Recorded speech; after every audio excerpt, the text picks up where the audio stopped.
the 12th century where we have started the Brahman Raj and Brahman rule. इस समय क्या होता है कि वमिता देव गुल हो जाता है, उसके टाइम के बाद 1 सेंचुरी मतलब 1 डिकेड के बाद हमें मिलती है राजदेव का रूल, जो ब्राह्मण एक्सट्रीम लेवल पे होता है। कहते हैं कि उस टाइम पे ब्राह्मणिज़्म बहुत एक्सट्रीम रेडिकलाइजेशन हो गया था। उस टाइम पे जो राजदेव थे, इतना भी रेडिकलाइजेशन नहीं इम्पॉर्टेंट होता है।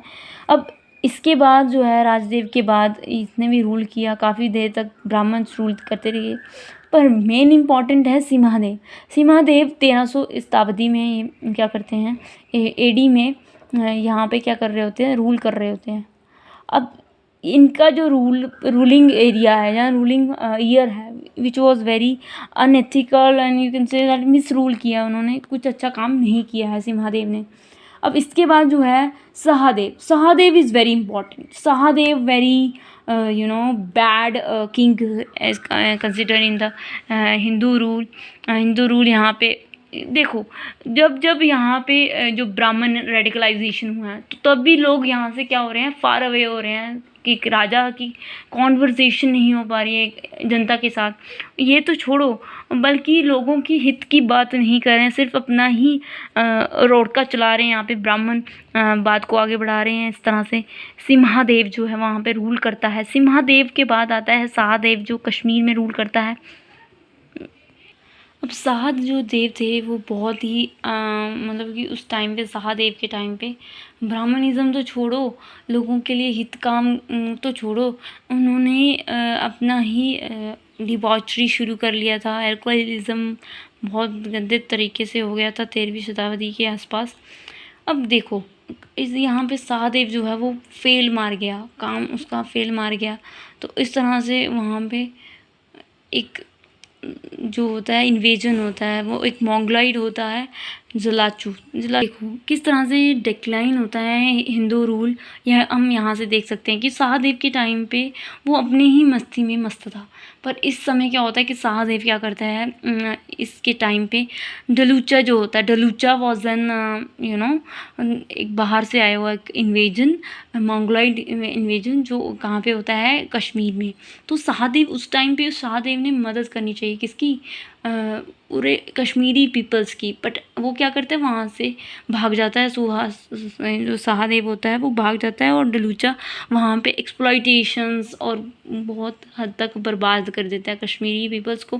कहते हैं कि जो वो आता था ना उसके सामने, उसको मार दिया जाता था, और वो किसी को भी नहीं बख्शता था। करें इसकी तो कहते हैं कि वो बारामूला के रास्ते से यहाँ पे एंट्री लिया था डलूचा और कहते हैं कि जो सहादेव जो था, सहादेव वहाँ से भाग गया था किश्तवाड़, और कहते हैं जो उसका ही और उसके पीछे कोई भी बाद में रख नहीं गया था अपने लोगों को बचाने के लिए, उसके पास कोई भी बंदा नहीं था। और कहते हैं कि जो डलूचा जो था वो सब में इन्वेजन कर चुका था, बस कश्मीर का एक पार्ट था जो उसमें इन्वेजन नहीं कर पाया। उसमें कौन था, एक ऐसा Ramchandra is the character where when जब सहादेव वहाँ से छोड़ के चला जाता है लोगों को, कश्मीर के लोगों को वहाँ पे छोड़ के चला जाता है उनके हाल पे। तो उस टाइम पे क्या होता है कि जो रामचंद्र होता है वो उनकी हेल्प करता है, बहुत सारे लोगों को वो अपने महल में एंट्री देता है, और बड़ी दीवारियाँ बनाई होती हैं, इसलिए डलूचा वहाँ पे एंट्री नहीं पा सकता था, इसलिए वहाँ उसकी हेल्प से बहुत सारे लोग बच जाते हैं, और वो वाली डायनेस्टी स्थगित रह जाती है। फिर भी 8 मंथ लगातार वो डलूचा वहाँ पे इन्वेजन करता रहता है, लोगों को मारता पीटता और बहुत तबाही मचा देता है। कहते हैं जो हिंदू रूल था वो एकदम डिमोलिश हो गया था। सिर्फ रामचंद्र जो थे, रामचंद्र देवा, जो वहाँ पे एडमिनिस्ट्रेटिव का काम कर रहे थे, और उसने 2 लोगों की हेल्प ली थी, बस यही गलती कर गया वो। 2 लोगों की हेल्प किससे ली, एक था रिंचिन और दूसरा था शाहमीर।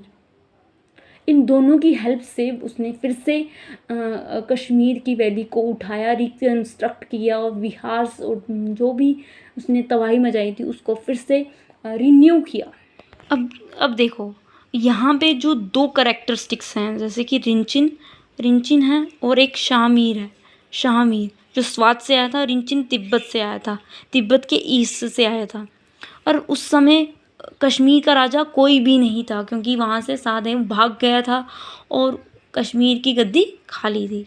तो इस तरह से क्या हुआ था, रिंचिन वहाँ पे पूरी हेल्प करता है किसकी, रामचंद्र की। और